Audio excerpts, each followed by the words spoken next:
इस वक्त मैं हाथरस में हूं और हाथरस में जैसे ही राहुल गांधी की यात्रा पहुंची है और इधर राहुल गांधी का लंच ब्रेक हो रहा है, लेकिन प्रधानमंत्री के साथ में लंच करने वाले बीएसपी के एक सांसद ने इस्तीफा दे दिया है। रितेश पांडे अंबेडकर नगर से सांसद, उन्होंने इस्तीफा दे दिया है। कुछ समय पहले वो प्रधानमंत्री के साथ बैठ करके लंच कर रहे थे कैंटीन के अंदर, और जैसे ही यात्रा यहां पर पहुंची है, यहां पर लंच ब्रेक हुआ, ऐसी खबर आ गई और अभी यहां से 20 किलोमीटर बाद में आगरा में अखिलेश यादव और राहुल गांधी एक साथ होंगे जी। तो ये जिस तरह से हो रहा है उत्तर प्रदेश में, जो तस्वीर उभर करके सामने आ रही है चुनाव से पहले, कल बीएसपी के ही एक और सांसद निकाले गए हुए सांसद दानिश अली, वो राहुल गांधी की जीप पर सवार थे, और आज अखिलेश यादव आ रहे हैं, और अखिलेश यादव के साथ साथ बीएसपी के एक और सांसद जौनपुर से, वो भी राहुल गांधी की यात्रा में शामिल होंगे। तो क्या तस्वीर उभर रही है, ये बड़ा सवाल है। और उत्तर प्रदेश में क्या अखिलेश यादव, समाजवादी पार्टी और कांग्रेस पार्टी मिलकर के क्या उत्तर प्रदेश में कोई नए समीकरण बना पाएंगे? और जिस तरह से मायावती जी के सांसदों में एक भगदड़ सी मची हुई है, तो क्या मायावती जी का जो 20% का वोट है, वो वोट इस बार इस तरफ आ जाएगा, गठबंधन के अंदर आ जाएगा, जो इंडिया गठबंधन है उसके अंदर? ये सारे सवाल हैं। यहाँ पर काफी बड़ी संख्या में यात्रा में आए हुए लोग हैं, समाजवादी पार्टी के भी लोग हैं, कांग्रेस के भी कुछ लोग हैं, और जो आम लोग हैं वो भी हैं। तो यही मूल सवाल है, और यही सवाल मैं इन लोगों से करूंगा कि आखिरकार मायावती जी के सांसदों में क्यों एक एक करके भगदड़ मची हुई है, और कहा यह जा रहा है कि कई सांसद वो या तो इंडिया गठबंधन में आ सकते हैं या एनडीए में जा सकते हैं, और मायावती जी को एक के बाद एक बड़े झटके की देने की तैयारी जो है वो चल रही है। तो जिस तरह से अभी यहाँ पर लंच ब्रेक हो रहा है और प्रधानमंत्री के साथ लंच करने वाले सांसद जो है वो चले गए, और कहा जा रहा है कि वो बीजेपी में शामिल हो जाएंगे, तो मायावती जी का जो 20% का वोट है वो क्या आपके साथ आ पाएगा? पहला सवाल ये। दूसरा सवाल ये कि आपका वोट वो भी इधर से उधर ट्रांसफर होगा कि नहीं होगा? क्योंकि पिछली बार जब गठबंधन हुआ सपा बसपा का, तो यही कहा गया कि उधर तो वोट ट्रांसफर हो गया, लेकिन उधर से इधर ट्रांसफर नहीं हो पाया। तो क्या दिख रहा है उत्तर प्रदेश का माहौल? जो उत्तर प्रदेश का माहौल है, जो वोट ट्रांसफर की बात चल रही है, वो सपा और कांग्रेस तरफ गठबंधन में पूरा समर्थन करेगा, ट्रांसफर भी होगा। और जो मोदी कहते हैं कि हम 80 पार कर रहे हैं, 80 हम इतना तो झूठ नहीं बोलते कि 80 पार कर रहे हैं। हम यूपी के अंदर 78 सीट गठबंधन से लेके आ रहे हैं। नहीं, लेकिन जमीनी माहौल क्या है? थोड़ा एक मिनट रुकिए। जमीनी माहौल क्या है? क्या जिस तरह से मायावती जी के जो सांसद हैं वो अब इधर से उधर चल रहे हैं जी, इंडिया गठबंधन में भी है, एनडीए की तरफ भी है जी, तो जमीन पर माहौल क्या है? कितना जो है वो दिल से दिल मिल पाएंगे, कितना जो है वो वोट से वोट मिल पाएंगे, कितना जो है वो केवल दल ही दल मिल रहे हैं? नहीं, दल और वोट सभी मिलेंगे, और इंडिया गठबंधन की हर तरह से बल्ले बल्ले है, हर तरह से जो है। लोग क्या बोल रहे हैं अब? लोग जो आम लोग चौक चौराहे पर जो चर्चा हो रही है जी, तो उसमें चर्चा क्या है? राहुल जिंदाबाद, कांग्रेस जिंदाबाद, इंडिया गठबंधन जिंदाबाद। तो ये जैसे लाल टोपी है, ये सफेद टोपी, ये सब एक होंगे भी, या सब अपना अपना अलग अलग खाना रहेगा? एक है, बिल्कुल एक है, 100% एक है। क्या कह रहे हैं? दिल और दल दोनों एक साथ करके एक होकर चुनाव लड़ेंगे।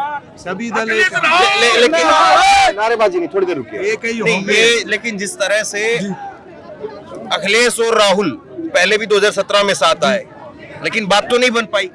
जब 2017 के चुनाव में इतना अलग बात थी, लेकिन जो आम चुनाव है इसमें जो है दोनों युवाओं का साथ है। अखिलेश जी भी युवा है और राहुल जी भी युवा है, इसलिए जो पब्लिक का रुझान है वो अभी तो युवा ही थे, जब भी युवा थे, लेकिन आज भी आज से ज्यादा युवा थे, बल्कि 5 साल। जब आज भी कंडीशन अलग है, जब कंडीशन अलग थी। जनता परेशान है या सब बेरोजगार है। मैं छोटा व्यापारी हूँ, बीजेपी ने व्यापार को खत्म कर रखा है, व्यापारी को खत्म कर रखा है। इसमें ज्यादातर आपको व्यापारी दिखेंगे, ज्यादातर इतने परेशान है व्यापारी बीजेपी सरकार से, मोदी सरकार से। इसलिए जनता बदलाव चाहती है, और गरीब मजदूर और जितने भी यहाँ जनता आई हुई है सब बदलाव चाहते हैं। योगी मोदी को खदेड़ना चाहते हैं, यहाँ से हटाना चाहते हैं, बिल्कुल खत्म करना चाहते हैं। हम संकल्प ले चुके हैं, जब तक बीजेपी को नहीं हटाएंगे, जब तक हिम्मत नहीं हारेंगे। हमारी हिम्मत राहुल जी के साथ है। और हम लेकिन मायावती जी के जो सांसद जा रहे हैं तो वोट भी उधर जाएगा, बीजेपी की तरफ जाएगा, किधर जाएगा? बाबूजी राहुल गांधी को वोट देंगे। राहुल गांधी को सब चूलते, ड्राइवर इतना परेशान है, ड्राइवर एक एक वोट राहुल गांधी को डालेगा, मर जाएगा राहुल गांधी को डालेगा। इनने जेल भेजा रहे हैं राहुल गांधी को, बाको ड्राइवरों को, सब लोग जेल भेजा रहे हैं सरकार के आदमी, मोदी हुई। अब हम जेल जाएंगे, हम 8,000 की नौकरी कर रहे हैं, ड्राइवरी कर रहे हैं, हम मथुरा चल के जहाँ आए हम बसम बैठ के आए यहाँ तक, यही मारे क्या करें, मर जाए। 100 रुपया को राशन, 100 रुपया ले रहे राशन के, नॉन मिर्च दे के, नॉन मिर्च तो दुकान पे ले आएंगे 100 रुपया। लेकिन वो तो कह रहे 400 पार है, यहाँ 80 पार है। अरे ये चोर हैं, हम मुँह पे पूछवाओ, एक बार वो अगर ना गए वहां पे तो एक बार वो कर दे क्या बैडल पेपर दे चुनाव के पर्ची निकाल के मशीन में दिखा। मुझे बता दो कि में चेयरमैन भी चुनाव आते ही, जिला पंचायत में चुनाव आते ही, कहाँ चले जाते हैं, जो बैलेट पेपर तो चुनाव मुझे बता दें। मैं तो अनपढ़ समार हूँ, सुन लो। और वो पे खेतना का चुनाव मुझे पे वो जेल भिजवा दे आईडी लगा के। अच्छा ठीक है, मैं यहाँ पे चर्चा कर रहा हूँ कि मायावती जी के एक सांसद ने इस्तीफा दे दिया है, तो ये जमीन पर जो है वो इस वक्त में माहौल क्या है? क्योंकि खास करके अगर हम मायावती जी के वोट की देखें तो अभी उसको लेकर के सवाल खड़ा हो रहा है। 2 खांचे तो बन ही गए हैं, एक एनडीए का है, एक इंडिया का है। मायावती जी अभी ना इस तरफ है ना उस तरफ है, तो मायावती जी का वोट किधर जा रहा है? मायावती जी का वोट जो है इंडिया गठबंधन की तरफ जा रहा है, पूरा एक तरफ से जा रहा है। और जो पहले कांग्रेस को वोट हो सब, लेकिन अब तो मायावती जी के नहीं अब ना कांग्रेस के साथ है, कांग्रेस के साथ है। पहले ऐसी बरक को वोट कांग्रेस को जाता था, ब्राह्मण वोट ऐसी बरक वोट कांग्रेस को, बीच में मायावती आ गई, चुप बैठ गई लॉलीपॉप लाके। नहीं मायावती जी भी डर रही है ईडी के बारे, जैसे मायावती बेटी में बीजेपी की मायावती जी नहीं आएंगी क्या? मायावती की नहीं, मायावती 100% गठबंधन में आएंगी। अब आचार संहिता लगने दीजिए, आचार संहिता लगते ही मायावती जी गठबंधन में आएंगी। देश को प्रेम से चलाना और एक भय से चलाना, दोनों में अंतर है। ये जितने बार जैसे मायावती जी की आप बात कर रहे हैं, हम सम्मान करते हैं, अच्छी बात है, अच्छी लीडर हैं, लेकिन उनको भी कहीं न कहीं होकर डर है कि अगर हम सत्ता के विपक्ष में जाते हैं तो कहीं हमारे पीछे ईडी न लग जाए, कहीं सीबीआई न लग जाए। तो अगर ये डर जिस दिन हटेगा, लेकिन वोटर नीचे खाने में से सीधा कांग्रेस की तरफ छिटक रहा है। तो देखिए ये इसमें कोई दो राय नहीं है, मायावती जी एक बड़ी लीडर है, बड़ी नेता है, देश भर में पहचान है, उत्तर प्रदेश की मुख्यमंत्री रही, एक अपना जो है वो पारंपरिक वोट बैंक उनका है और उसमें सेंधमारी भी नहीं होती है। तो लेकिन अब सवाल ये है कि क्या मायावती जी भी सिचुएशन को देख रही है, समझ रही है, जिस तरह से इधर से उधर उनके सांसद पाला बदल रहे हैं, तो क्या आखिरी समय में मायावती जी भी कोई बड़ा फैसला लेंगी, या मायावती जी ना एनडीए में जाएंगी ना इंडिया में जाएंगी, और उनका फिर वोट कहाँ जाएगा, या क्या उनका वोट उन्हीं के साथ जो है वो मायावती जी के साथ ही रहेगा, या आखिरी अंत समय में जो है वो चुनाव से ठीक पहले सब कुछ जो है वो एक पाले में खाने में हो जाएगा? तो ये सवाल है। अच्छा बसपा से आप जी वो एक मौके पे आएंगी, वैन जी खुद आएंगी, उनका वोटर भी आ रहा है धीरे धीरे 100% आएगा, और बहन जी भी एक मौके पे इंडिया में आना चाहिए और आएंगी। आपको लगा ऐसा हम सबको उम्मीद है। अच्छा 99% है अपने मौके पे आएंगी। हम ये चाहते हैं हमारी बहन जी गठबंधन में आए, क्योंकि बहन जी की हमें जरूरत है। अगर अन्यथा बहन जी नहीं आती है तो बसपा का वोट हम कांग्रेस को, समाजवादी पार्टी को देने का काम करेंगे, लेकिन मायावती जी का वोट जो है वो जाता नहीं इधर से उधर। नहीं, इस बार जाएगा, बहुत समझदार वोट है, हम जा रहे हैं, सब जा रहे हैं, तो इस बार बीजेपी को हटाना है, इसलिए जाएगा। बीजेपी को हटाना है और विकल्प कांग्रेस और समाजवादी पार्टी है। अगर अन्यथा बीजेपी बसपा आती है, बहन जी आती है, तो बहुत बड़ी ताकत हो जाएगी। बहन जी को आना चाहिए। हम चाहते हैं बहन जी आए, तहे दिल से आए और बहन जी का स्वागत है। अन्यथा बहन जी नहीं आती है तो हमारा वोट पूरा गठबंधन को जाएगा, इंडिया गठबंधन को, क्योंकि हमको बीजेपी हरानी है। हम बीजेपी से परेशान है, हम बेरोजगार हैं। लेकिन वो तो साफ कर चुकी है कि किसी गठबंधन का हिस्सा नहीं बनेगी। हम फिर गठबंधन को ही वोट देंगे, हम बसपा को वोट नहीं देंगे, क्योंकि अब बसपा बहुत कमजोर हो जाएगी, फिर बसपा सुन्न हो जाएगी। हमको मालूम है बसपा सुन्न हो जाएगी। हमें बीजेपी को हराना है तो गठबंधन के साथ आना है, अन्यथा बसपा की तो एक सीट नहीं आएगी। अगर बसपा अलग लड़ेगी, बहन जी अलग लड़ती हैं तो सीट नहीं आएगी। पूरे लोकसभा में 80 की 80 सीटों पे 0 रहेगी बहन जी, एक सीट नहीं जिता पाएंगे किसी को। मायावती जी आखिरी समय में मन बदलेंगी, लग रहा है। बिल्कुल बदलेंगी बहन जी, मन बदलेंगी। पहले भी बहन जी अखिलेश यादव के साथ गठबंधन में यूपी से चुनाव लड़ चुकी है और इस बार भी लड़ेंगी, पूरा भरोसा है। इस सरकार से युवा इतना परेशान है, कोई भर्ती क्लियर नहीं हो रही है, युवा फांसी लगा रहा है, पेपर देने जाता है घर लौट के नहीं आ पाता, उससे पहले भर्ती कैंसिल। युवा पे पैसा हराम का आ रहा है, फ्री का आ रहा है। 400 700 500 रुपए का एक पेपर का खर्चा आता है और सरकार चुनाव के लिए पैसा इकट्ठा कर लेती है, उसके बाद पेपर लीक कर देती है।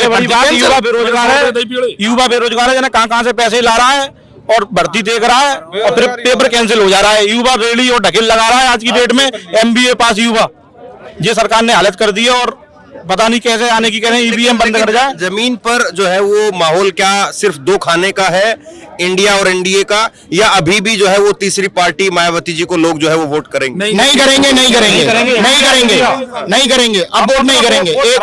वोट खराब नहीं करेगा युवा, वोट खराब नहीं करेगा युवा। संघर्ष चाहता है, बदलाव चाहता है। क्या वोट सिर्फ दो खानों में है, इंडिया और एनडीए? हाँ, दो खानों में है। इंडिया गठबंधन को सपोर्ट करेगा युवा, टोटल युवा, लेबर, गरीब तबका वर्ग, ये सब किसान सब परेशान है। नहीं तो ये तीसरे खांचे के लिए कोई गुंजाइश नहीं है, कोई गुंजाइश नहीं, कैसी भी गुंजाइश नहीं। हर आदमी परेशान है, जनता परेशान है, जनता चाहती है बीजेपी को हटाना। जो बीजेपी को हराएगा, जब सबको दिख रहा है इंडिया गठबंधन ही हराएगा, अन्यथा कोई नहीं हरा सकता। इसीलिए पूरा बोर्ड, सब हर समाज का, दलित समाज का, मुस्लिम समाज का, SC समाज का, OBC समाज का, सब समाज का वोट गठबंधन के साथ है, इंडिया गठबंधन। हम मोदी जी कहते हैं 400, हम 400 नहीं 403 पार करने आ रहा है इंडिया गठबंधन।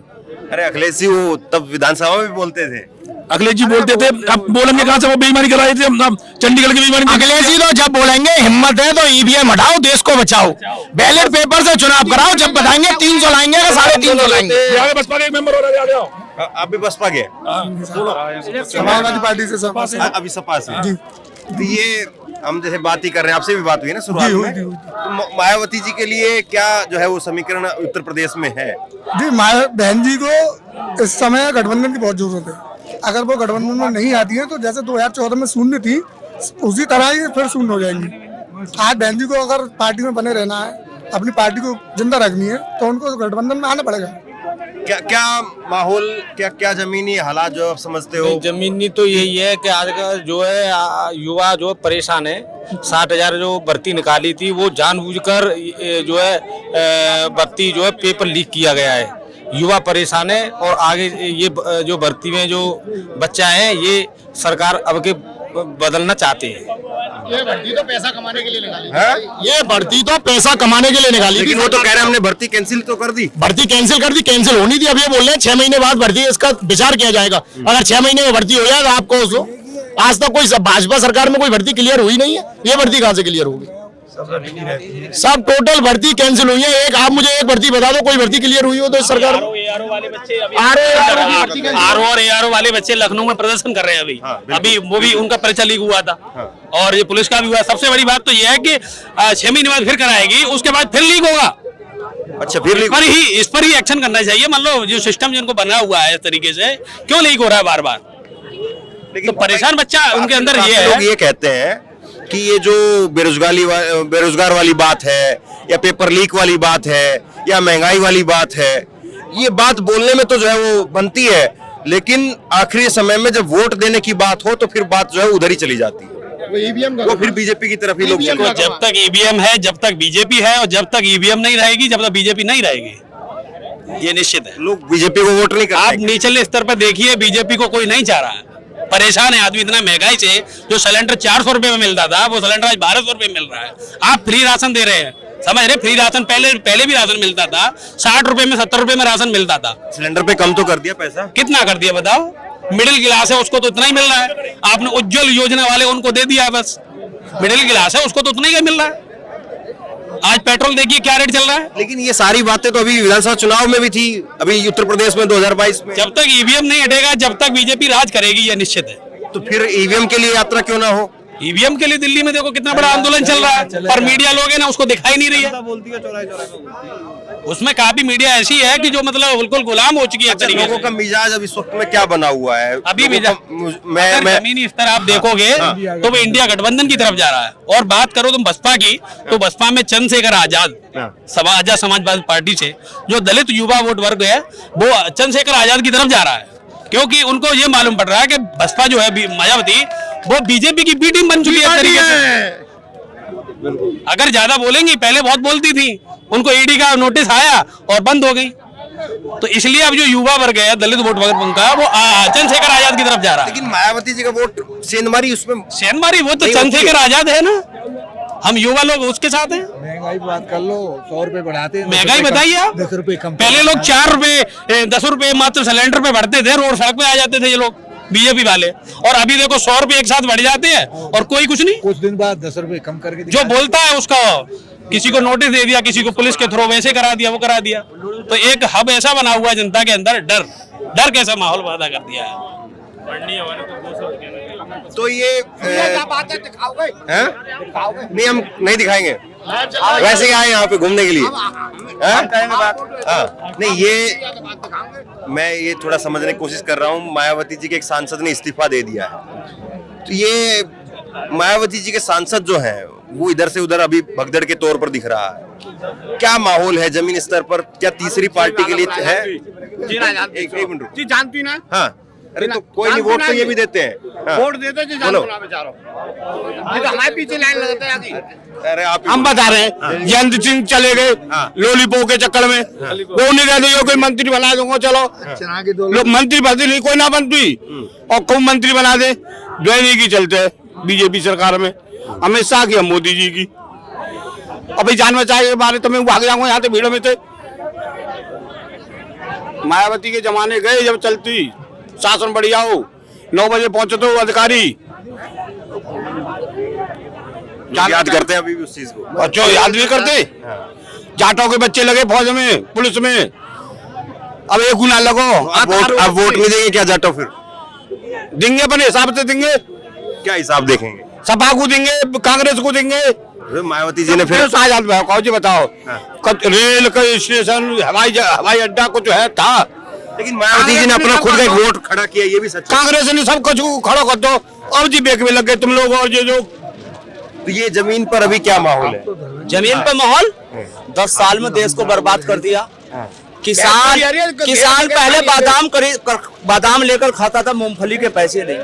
मैं किसान हूँ, गन्ने का रेट 10 सालों में 35 रुपए बढ़ाया है और डीजल का 30 रुपए लीटर बढ़ा दिया है।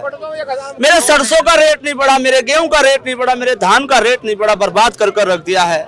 5 मुद्दों पर काम सरकार कर रही है, पाकिस्तान, मुसलमान, मंदिर, मस्जिद और कब्रिस्तान, बाकी कोई काम नहीं। कहते हैं महिलाओं का सम्मान करेंगे। मणिपुर के अंदर ऐसा हुआ है शायद दुनिया में हुआ हो। मेरी माँ और बहन नंगी घूमी है, वो दंगई उनके खिलाफ थे, बुलडोजर नहीं चला। अभी पर्चा लीक हुआ है, पर्चा लीक करने वालों पर बुलडोजर नहीं चलेगा। इनके सांसद हमारी बेटियों की इज्जत लूटते हैं, बुलडोजर नहीं चलेगा। इनके केंद्रीय मंत्री का बेटा किसानों पर गाड़ी चलाता है, बुलडोजर नहीं चलेगा। क्यों? क्योंकि वो मोहम्मद अहमद नहीं है। अगर वे मुसलमान होते तो बुलडोजर चलता। बुलडोजर सांप्रदायिकता की राजनीति कर रहे हैं आप। देश के प्रधानमंत्री, प्रदेश के मुख्यमंत्री हैं। आपके लिए जाति और धर्म कोई चीज नहीं होती। आपको भारतवासियों के साथ इंसाफ करना चाहिए। नहीं तो एक बात ये भी उठती है कि ये सारी बातें हैं, लेकिन विपक्ष में कोई उतनी मजबूती से और उतनी ताकत से फिर वो उठ करके भी खड़ा नहीं हो पाता, या फिर जो है वो विपक्ष का गठबंधन बना इंडिया तो उसमें से नेता इधर उधर भागने लगे। देखो मीडिया वालों की बात, मोदी मीडिया की बात करते हैं हमेशा। ये कह रहे हैं कि विपक्ष जो कमजोर है, अगर कोई गांव में कमजोर है, जो ठाड़ा आदमी है, तो इसका मतलब वो जुल्म करेगा, वो अत्याचार करेगा, उसको इंसाफ करना चाहिए ना। अगर गठबंधन कमजोर है तो इसका मतलब ये बेलगाम हो जाएंगे, जनता को इंसाफ नहीं देंगे।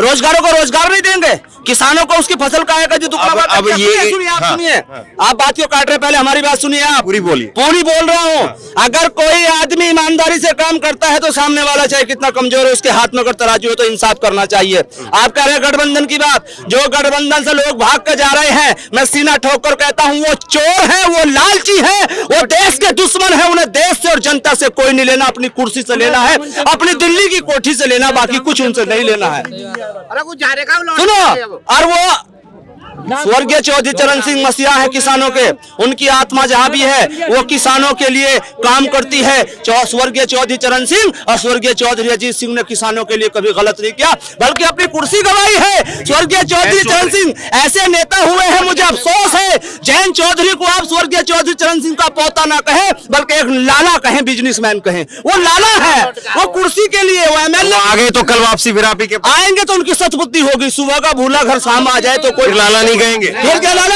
अकल आ गई है, अकल आ गई है। और लाला जी ने, सुनिए, लाला जी ने सौदा भी छोटा किया है।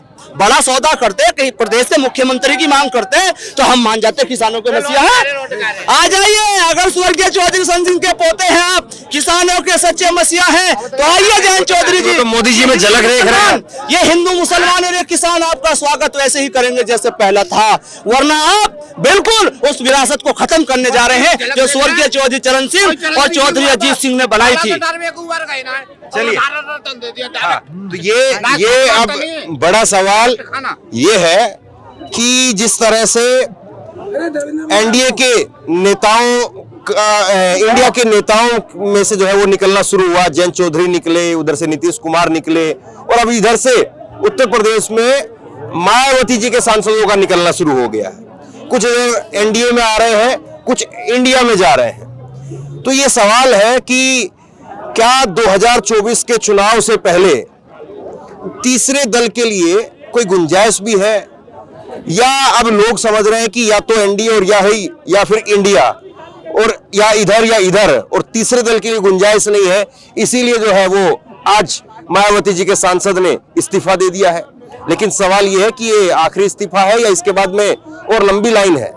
खबर तो यही है कि लंबी लाइन है, और अगर लंबी लाइन मायावती जी के सांसदों के इस्तीफे की लगने वाली है तो मायावती जी का अगला कदम क्या होगा, ये देखना अपने आप में फिर दिलचस्प रहेगा। क्योंकि मायावती जी क्या फिर अकेले रह करके 2024 के चुनाव में जाएंगी, या फिर मायावती जी भी अपनी लाइन वो चुनने का काम करेंगे, सवाल ये है। शेयर कीजिए इस खबर को, लोगों तक पहुंचाइए, और इसी तरह की तमाम खबरों के लिए ऑनलाइन न्यूज इंडिया को सब्सक्राइब कीजिए। बहुत बहुत धन्यवाद।